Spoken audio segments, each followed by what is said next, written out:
Now, questions for you. First off, one, what did you think of overall gameplay? Was it simple or a lot to keep track of?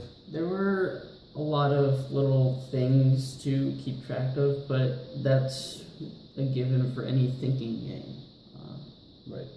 You know, chess, there's a lot of different pieces, more pieces to consider, Yeah. more rules, Yep. and yet some people can just pick that right up. Granted, some still have difficulty, but that's not the point. I enjoyed it actually. It was fun. It was like one thing I had to keep track of, and like if I were to play again in the future, it's like, okay, you know, don't put all your pieces on the white spots. Right, exactly.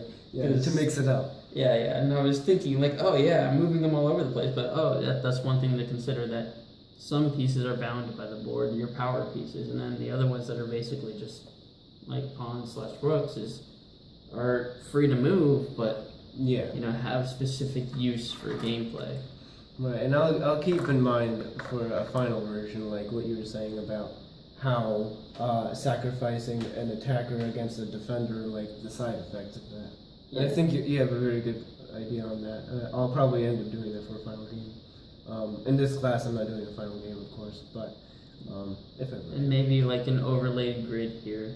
Yeah, I know we didn't have any issues, but I know like some people might get a little dyslexic with the board and be like, wait, no, where was I? Right. So then, aside from that, do you think maybe a little kid, maybe 8 to 10 years old, like the younger generations before us, like, do you think they'd easily pick this up or understand the rules, basically? They can pick up stuff like Pokemon and other games that are actually quite complex when you think about it. Oh yeah.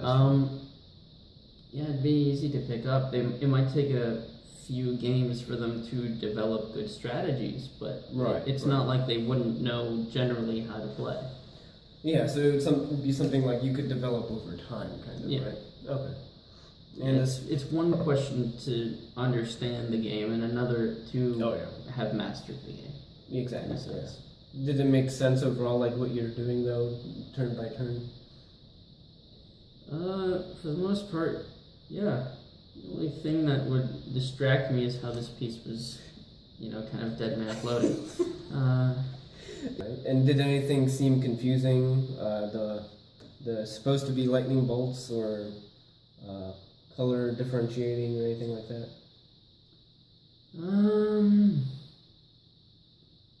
Nothing really seemed confusing. It was just simple, straightforward rules. Nothing convoluted. Like, okay, if you land on this spot, you have to roll the die and then pick 2 of your pieces, and then you roll it again and then flip a coin. No, nothing strange like that. Okay. Alright. Sounds good.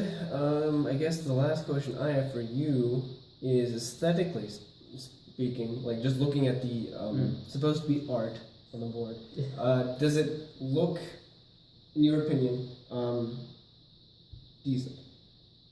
Just give me anything you got, because I don't have the artistic hand.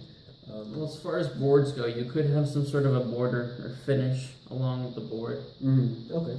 Just some sort of embellishment. I know that's in the long run actually quite useless, but it's pleasing to the eye to have something like definitive, like a border and end to the field, even though we can see the black outline here. Yeah. Excel spreadsheets for the win. Yeah. Another thing would be maybe slightly bigger spaces.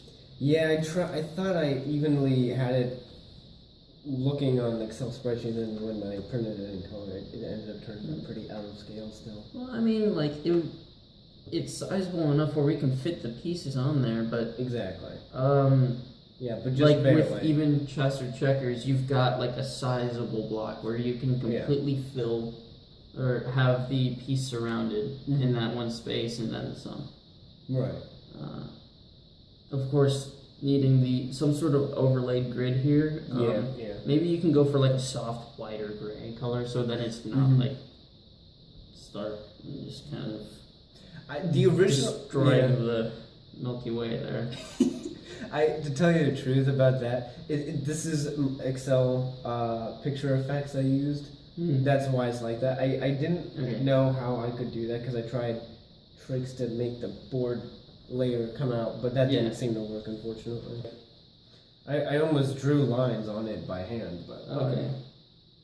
All right. Um, Do you have any last comments or? maybe like make the goals like more goal looking.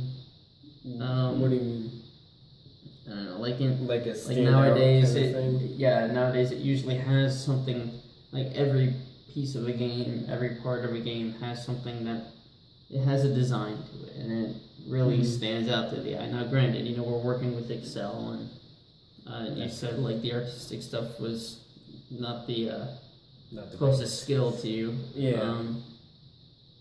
But yeah, no, something like that might be more eye catching. Actually, for design purposes, maybe even some teleports that don't just go one end to the other, but some that curve around, some that end up in different spaces.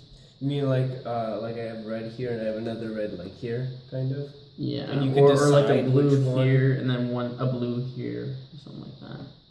And it would just like crisscross around the map. Actually, that's a good idea. You're right. That could be something I could add.